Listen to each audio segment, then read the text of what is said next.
Is part of her pride and so many different ministries and charitable work that she's involved in. So truly wonderful person. She's in the process of finishing another book, which she has an ad for back there as well.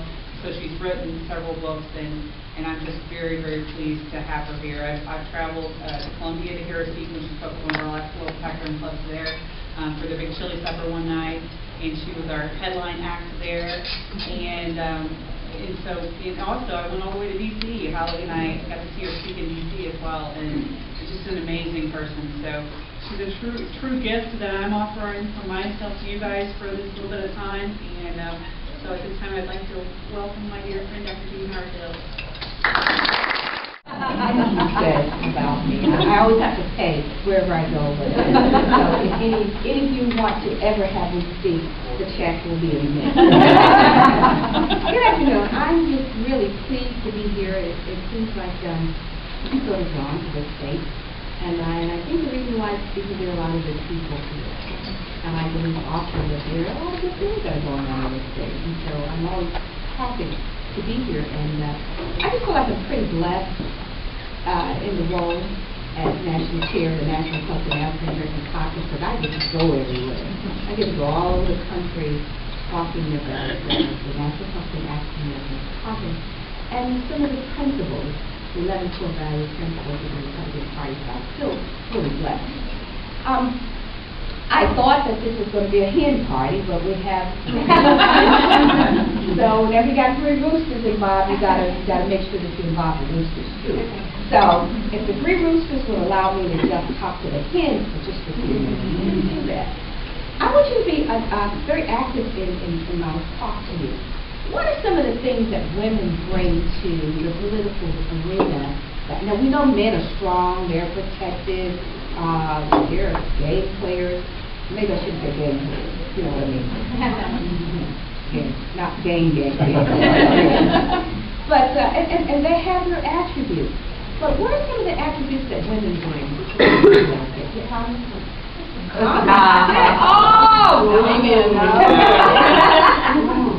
Okay. In addition to additional common sense, I'm trying to help you. Or trying to help me. I'm telling you. Yeah. Support. We have a lot more than one thing. Oh. What else? Compassion. Anybody else? Accountability. Okay, well those are some of the things. I like to describe it this way. Men are more Tennessee, Alabama, and if you're from my state, you understand that. It's either, you can't walk away and say, both teams won. Men are not going to ever say, both teams won. But women have this thing of, oh, even if your child is playing soccer, little league, you say, oh, don't worry about it, because you're a winner. Men are like, you lost that game. No, you didn't win, you lost. So I would think of women more as host makers. We all bring a significant, very important, beautiful piece to the political landscape. And instead of holding that little piece, y'all know what a quilt is, you know, the little square. Instead of holding that piece uniquely as one that we possess, we come and we say, let me see your piece. And then after we see that piece, we say, let's put the pieces together. And when we put those pieces together, we end up with a beautiful quilt. And so women are more compromisers, not in the sense of giving up your values or doing anything wrong, but women will tend to say, we got to reconcile. If any of you have children or grandchildren or teach, you know that when kids act up, we want them to get along. And we tell them, no. I don't know any good mother that would allow her children to fight each other. And there was a rule in my house that we could never call each other out of our names. In other words, you couldn't say things like stupid or whatever. And so we learned little code names that moms and dads never knew to call each other stupid because we would get in trouble. And what my mother and father would do, and particularly my mother had a rule: you're family. And family, you do not fight. And so if you fought with that person, you have to stand and hug that person for as long until you start smiling. That's that other person. You look at that other person, you want to kick or whatever, but you're afraid to do it. Then all of a sudden you just burst out and laughing. But that was my mother's way of letting you know you're bonded together. And so women tend to be bonders. We bond together. We're huggy, we're fuzzy, we like to hug and that kind of thing. We like to sit close to each other. A man will sit at a table over here and he doesn't want another man to get too close to, men. That's not men. He doesn't want another man sitting too close. But women, we'll whisper over to that person, sort of lean over there. Because we're sort of unique in that we like things to be together. We like for things to be peaceful. And not only that, but we believe in timeout. You go to the corner. You want to write, get up from the table. You want to write at the table, you didn't pass the dish the way it was supposed to be, or you want to break a rule of dinner table, breakfast table, whatever, remove yourself from the table. I remember when, growing up, you didn't do the right thing, you were dismissed from the table. Not only that, but women are emotional. Men tend to think sometimes we're too emotional, and sometimes we can be. Not irrational, but emotional. And so we feel for each other. Now remember I'm making generalizations. I'm saying the typical woman, because there's some women out there who don't always fit this bill. So we're talking about generalities, so the men are saying, you don't know the woman that I know. You don't know the woman that I met some time ago, or my school teacher, or whatever. So you're perfectly right. But for the most part, we're emotional, we're caring. And we don't like to see hurt. We don't like to see individuals that are out there by themselves. Simply because we just believe that we just want to hug and embrace and love. We're patient. You have to be patient to have kids. If you're a stay-home mother, you really have to be patient. Because you're with those kids all day long. And when the kid keeps doing something over and over and over and over and over again, sometimes you just feel like you want to scream, but you're patient. Because you're patient because you love and you genuinely care. And we understand stages. Women understand stages of growth. Men believe you're born a man and you're going to be a man. You ever seen a man tell a kid, stop crying? You're a man. That's a little bitty boy. 3-year-old, you're telling him to be a man, and this kid is saying, I just got here. I don't know how to be a man. Be a man, And we'll put a kid on a lawnmower and have that kid driving the lawnmower. The mother will look out and say, what? Take my kid off the lawnmower. I remember my husband taking my child and throwing her up in the air.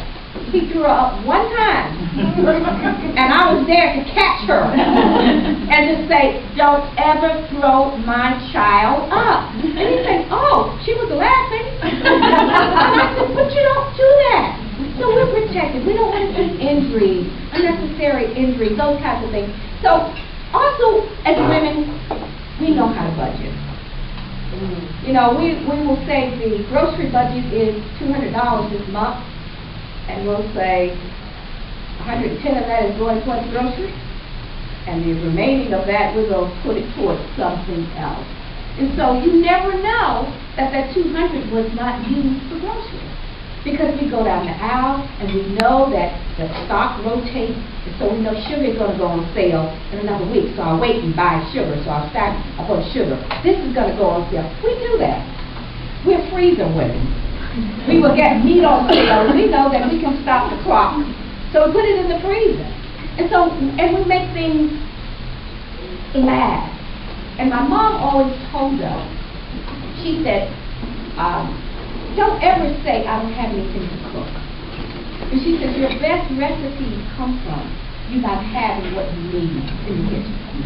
And she said, so you go and you look and you say, what could I use in place of this? And oops, there comes the recipe. And so women bring something very unique to the table, even though we do want to have the last word. Unfortunately, we do. But if that last word is good, and if that last word calms the storm, if it brings peace, if it reconciles, if it heals, it's a good last word. And so I want you to know that as women, we bring something awfully important and unique to the table. And of course, men bring many unique things.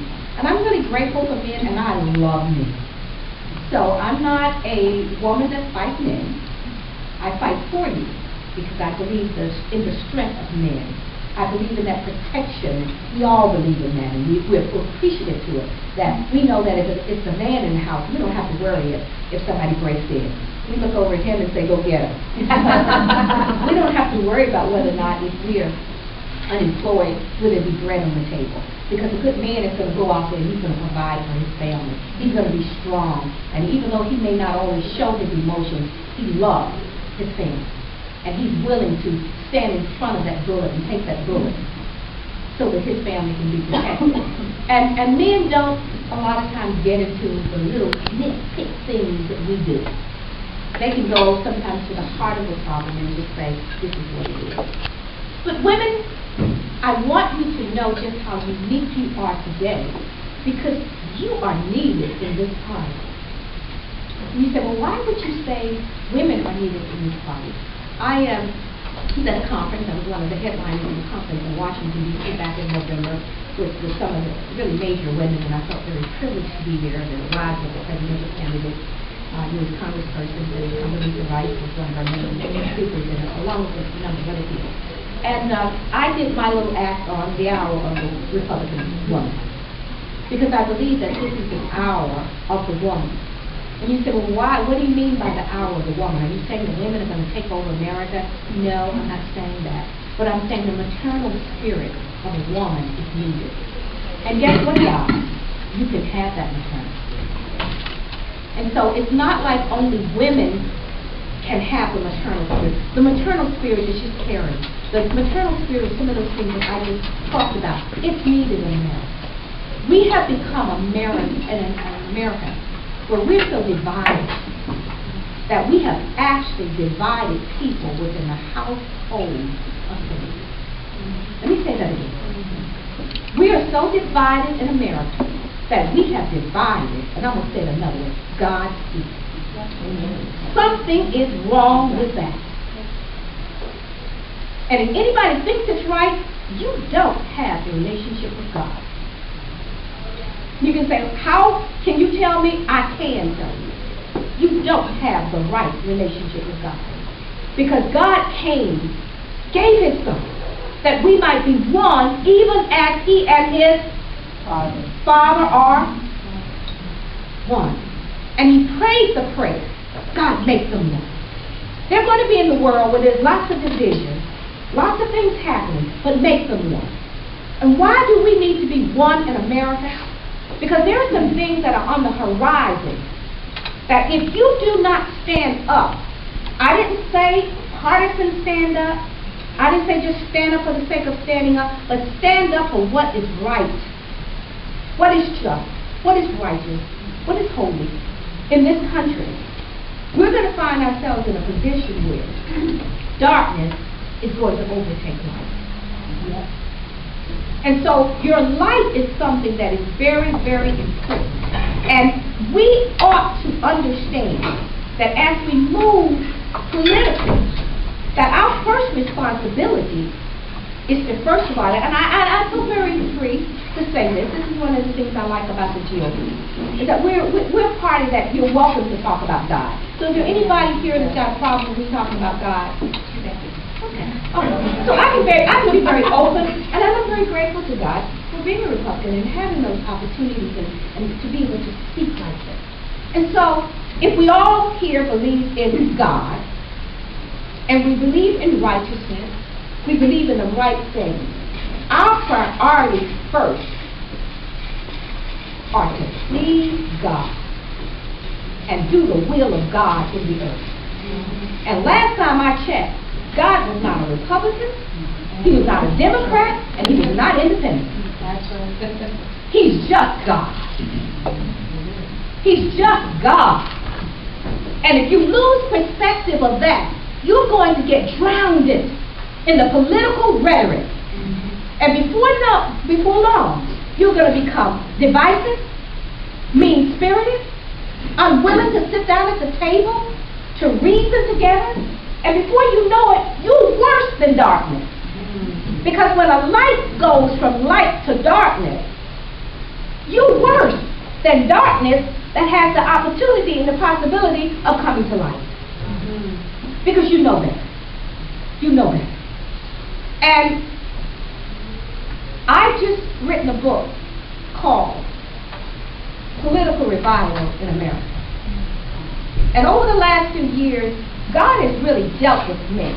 And he said to me, you may be little girl, little woman, little daughter. Y'all get the little part? You may be all of this on the national. You may head an organization. You may be one top political side. You may be all of these things. But I want you to know this. I'm holding you responsible. Because first of all, you are a daughter of God. You're a daughter of God. You are one that's been birthed, redeemed by the blood of the Lamb. And so you can't go just anyway. You've got to be free to hear from me. America needs to hear from God. I did not say religion, because religion is killing America. Everybody's religious. Everybody knows something about something. It's got some rule, but I don't believe in it. Frankly, I really don't care what you believe in. And neither does God. But do you believe that God is the supreme God? And in Him, we derive our power. We ought to. And through Him, we get the wisdom, knowledge, and understanding to be able to govern ourselves and to be participants in government and also to be leaders. We are lacking in America wisdom, knowledge, understanding, reasoning, and love. Wisdom, knowledge, understanding, reasoning, and love. I have never seen such foolishness in all my life where you hate people. I'm on Facebook, and I'm continuously telling all my friends I love them. It doesn't matter what party you are. I've got friends from all kinds of parties I never heard of. I love them. I love them. And instead of putting hatred, I put a daily message on my Facebook. Because I want people to be inspired and not to lose hope. Because we're in a day now with the economy being the way that it is, there are people that are losing hope. And you say, well, why would they lose hope? Is it because they just don't want to work? There are many people who want to work and cannot find jobs. Don't get caught up in the fact of believing that everybody does not want to work.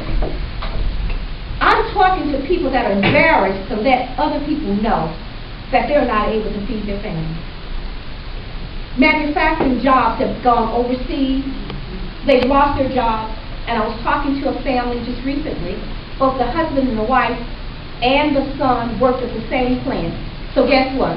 All three lost their incomes together. I'm talking to people who have small businesses that are saying, Gene, I'm barely afloat. I'm going under. Business is not like it used to be.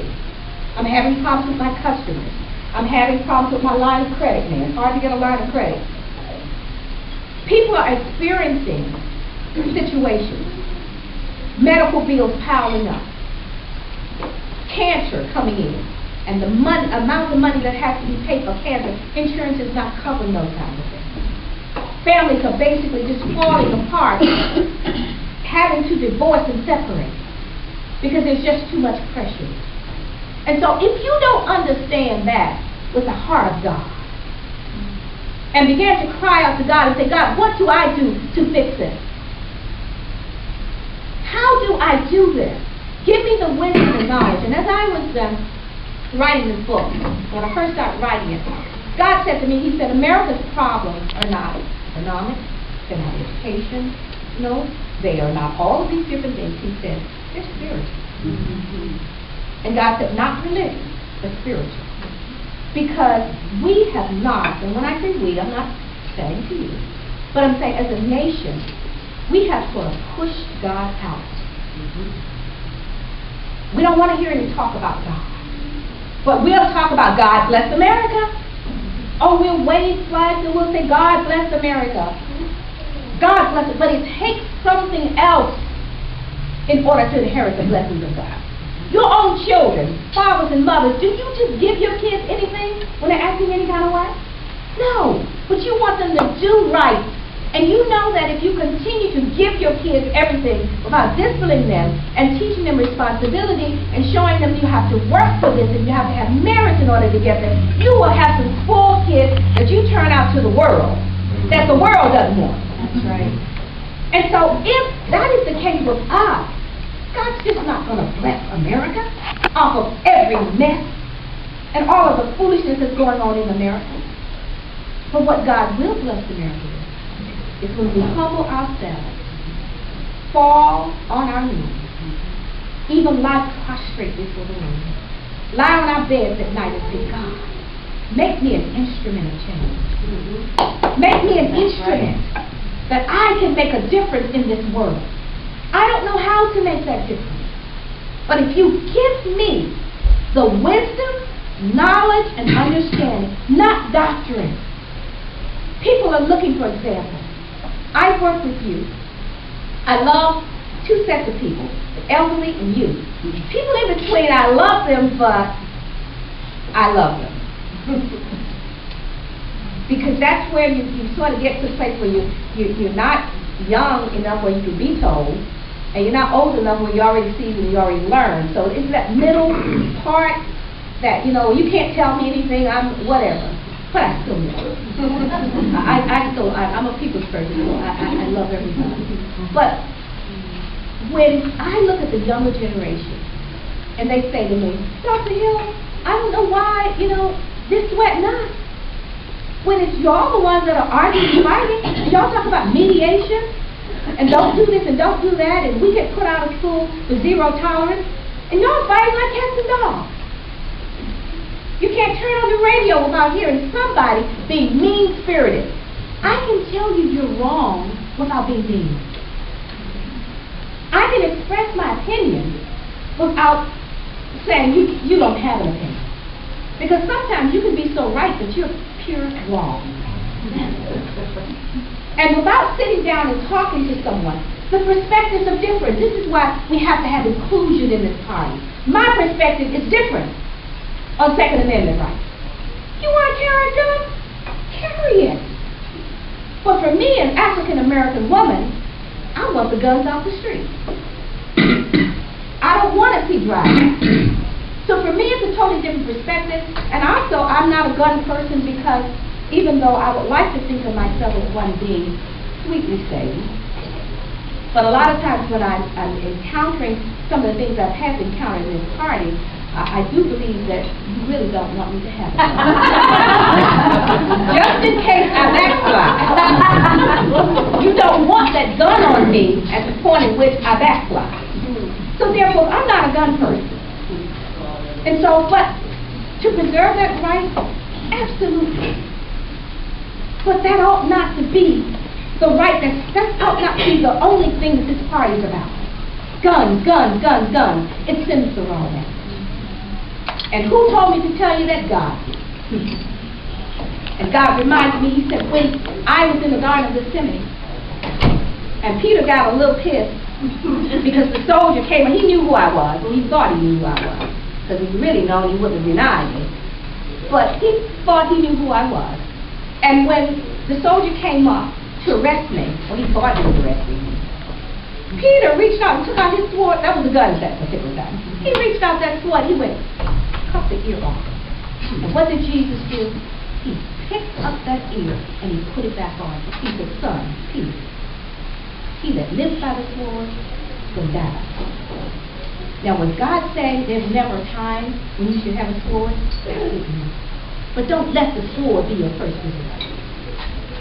Because you cannot shoot the economy back at the hill. Anybody got a gun can shoot the economy? Because if you believe that can happen, give me one. I'm going to go ballistic and start shooting the economy back into the hill. But there's a time and a place. And I believe that a man should have a gun. You never know when something is going to happen. But that should not be the driving principle of our party. we have to go back to the 11 core values. Can anybody give me one of them? Here are 11. Can anybody tell me what the core values of the Republican Party are? Family, one, Nope.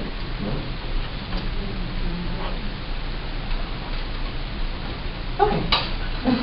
Let me be Professor Howard here. Let me tell you what the core values are. This is where we need to go back. The birth of the Republican Party was by divine design. But we've gotten so far from the core values, you can get far enough from the scriptures and error. And that's what we've done. Core value number 1, that the right of the individual to achieve the best that is within him, as long as he respects the rights of others, is the source of our nation's strength. Isn't that wonderful? Value number 2, that government exists to protect the freedom of opportunity in which each individual's creative abilities can flourish. Y'all like that one? Number 3, that government activity should be limited to those things which people cannot do at all or cannot do so well for themselves. You like that one? Number 4, that the most effective government is government closest to the people. Like that one? 5, that those who cannot provide for themselves should be assisted by both government and society, but that every effort should be made to help them become self-supporting, productive citizens with pride in their independence.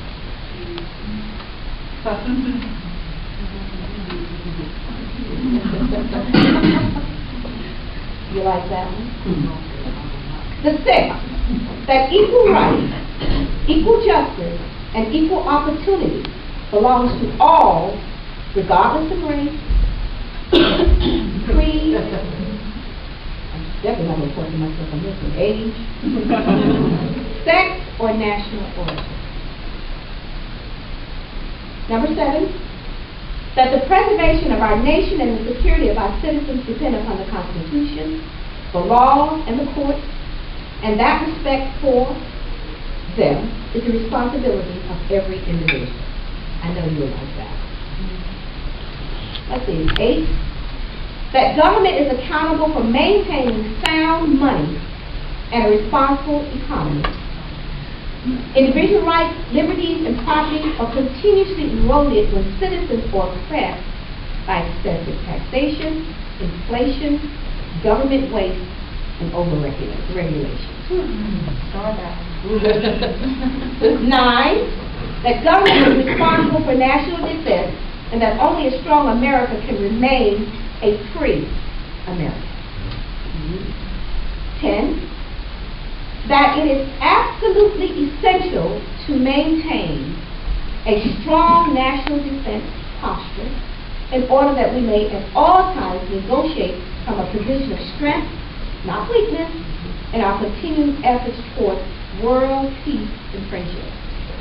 And the last, which happens to be my favorite, that these concepts are the foundation of our nation's strength, and that the Republican Party, which is committed to their preservation, is the party of today and the party for the future.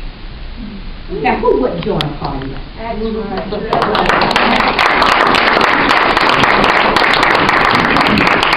would have people from the Democratic Party jumping ship if we stuck to the core values.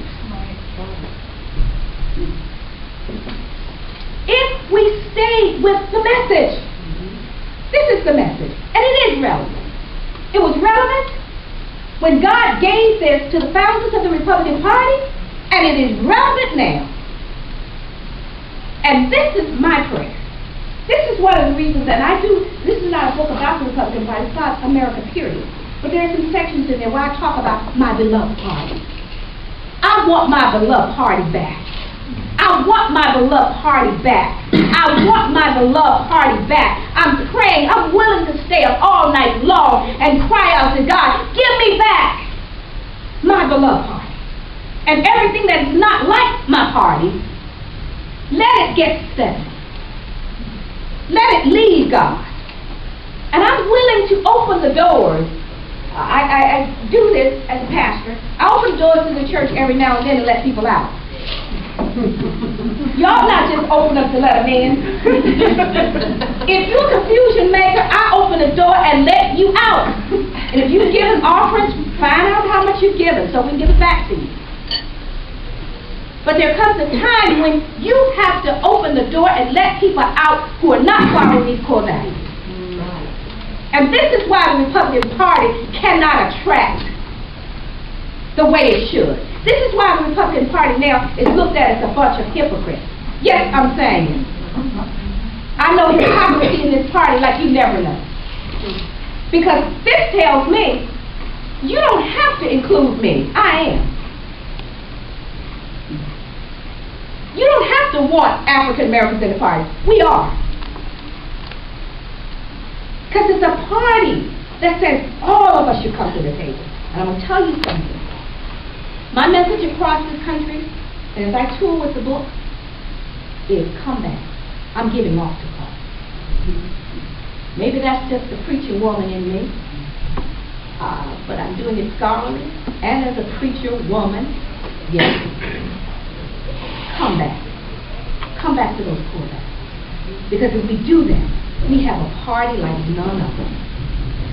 We will have the power to influence government in ways in which you will never imagine. And if we be true to what God has given us, God will begin to move in leadership in the Republican Party like you would not believe. And people will say they're wise. That's a wise party. That's a good party. That's a sound party. That's a party that, my goodness, you can just feel the strength of these people because they're so strong in values. But we've got to come back to the original. And for those of you who are churched, you can't teach salvation without the blood. You can't leave God out of salvation. And you definitely can't do it without the scriptures. So these are likened to us, the scriptures. These are the guidelines for which we are to be a strong party. And I don't think it was by mistake that God inspired that last core value, that 11th core value. I like that. Because the number 11 represents divine order. When everything is going in the same direction, it's in order. When you do this, you're no longer in order because you're going against the order. But divine order, 11. Where things are progressing and going in the same direction.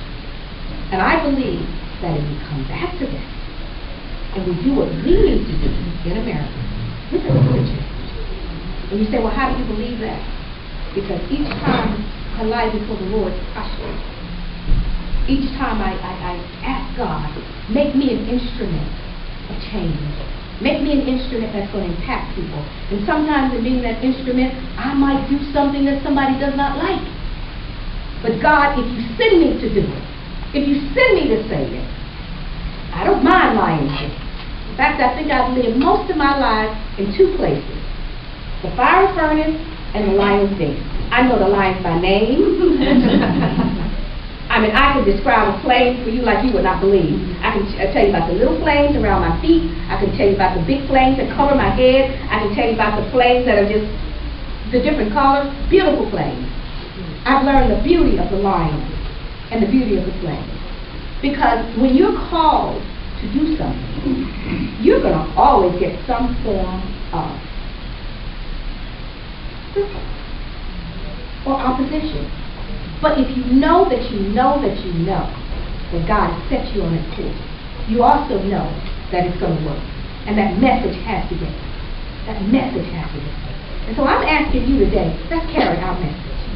Let's not carry my message. It's not my message. I'm 39, so you know I didn't write it. I will be 39 next year. But still, I didn't write it. This was written the people who started our party, because they wanted our party to be successful. Go back and look at your history. We were really a message. We were a very, very productive party. And so, I just want to leave you today with letting you know that, first of all, that I love you from a very, very deep place in you. And so, if I've offended you to the point where it will make you do better, I don't apologize. And if I've offended you to the point where you're beginning to think, I don't apologize. But what I do say to you is that truth needs no apology. If I thought I hurt you, oh yes, I just come and just fall down at your feet and say, forgive me, forgive me. The truth needs no apology. But I do want to do this in case I don't get a chance to see everyone before I close. I want everyone to just put your arms out. Me and too, especially you guys. Okay. I want you to, no, don't touch. Okay, I want you to bring it. Look at him over there. I don't want you to hug her. You give her a hug me. Bring your arms out and bring them to me and bring them real close to yourself. Are you holding me real tight because I'm holding you? Yeah. And you love on me and I'm loving on you because I love you, I love you, I love you, I love you. You are my sister and my brother, Republican, and I love you. And we're in this together. And no matter what happens, we're in this together. We laugh a lot because I know my history, but I'm very rational, but very outspoken African-American Republican. And I just refuse to let anybody hate me.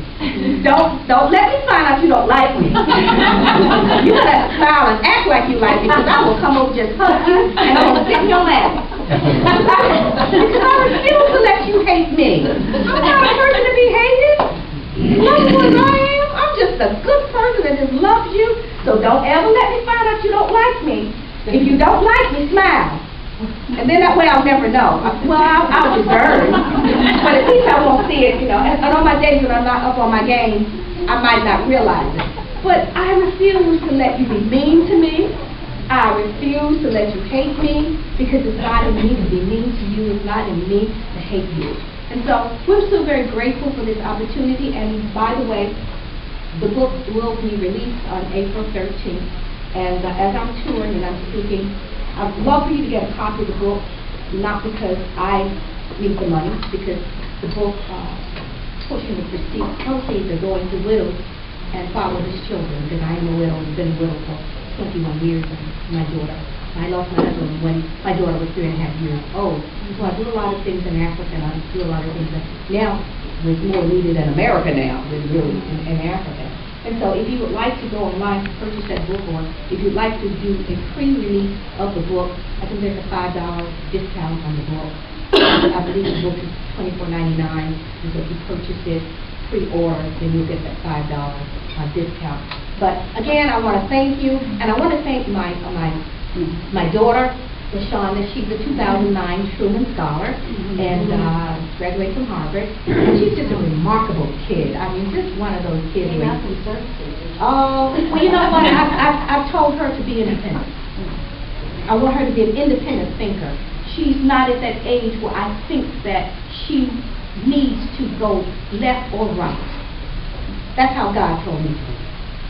Now, how God tells anybody else's children, that's your responsibility. But I need her to be grounded and to be able to look to the left and to the right and make good decisions. And so you'll find her, I never ask her for politics. I simply know that I've put in that child everything I know to put in her. And I see her doing good things and making right choices.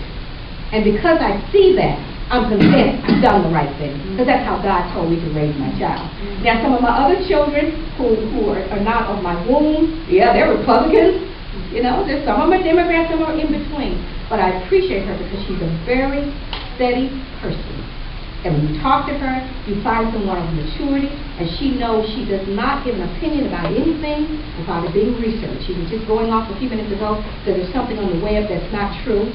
about Uganda, an issue that's been moved since 2006, where people are running ads on the internet, making it seem as if these things are still going on. And she said, this is wrong. Clearly it's wrong. Because it's no longer an issue. So people shouldn't be making money off of it. That's because she's done her research. And so that's the way I've raised her. And so when she gets a little bit older, we'll see which direction she's going in, but she's in the middle right now. And I really appreciate her. And I really appreciate my sister, Holly. She is my sister. She is my sister. She's my sister in the Lord. She's my sister. She's one of my best friends. And I tell you, it's just been a God-sent relationship. And I'm hoping that I will have that kind of relationship with all of you here, ladies, and even with you brothers. And Holly, I met the other Holly. I met her at the conference. Yeah, so I brought her into my sisterhood as well. And it's just a good feeling when you can look at people and say, you're my sister. And Holly and I, we don't always agree on things. My own blood sisters, we don't agree. But we can sit there and we can talk about it. And I don't think we've had anything where we disagree. But I've given her, if you don't agree with me, don't agree with me. Because it would be, to me, stupid to play like you agree with me. If you don't agree, then express your opinion, and I may be the one that's wrong. And if I'm the one that's wrong, I need to be enlightened, then what you have to offer will help me. But if I don't ever hear your side, then it's just my side and the other side. So let's be communicators where we're not afraid to sit down and talk to people and say, because let me just say this, and I need to sit down. I talk about political socialization in my class. Political socialization basically means that you are the person who you are based upon your background, where you come from, your perspective. And because of your different perspectives, you're going to see things differently. Even your geographic location is going to impact that. Your religious upbringing or the lack thereof is going to impact that. And so, because we're all a part of this process of political socialization, we're not going to always agree on every issue and see it completely from A to Z. We may take A, B, C, D, E, F, G, and get down to M and say, I can't do M, skip over M, go to N. And so, allow people to have that dialogue and that discourse with you. And you'll be surprised that sometimes it's not them that's wrong. It's you, because you just didn't see it from that. Have you ever been in a situation you say, oh, I never thought of it that way. And sometimes you need to think of it that way. Because that person, you can't make a person believe something from where you are.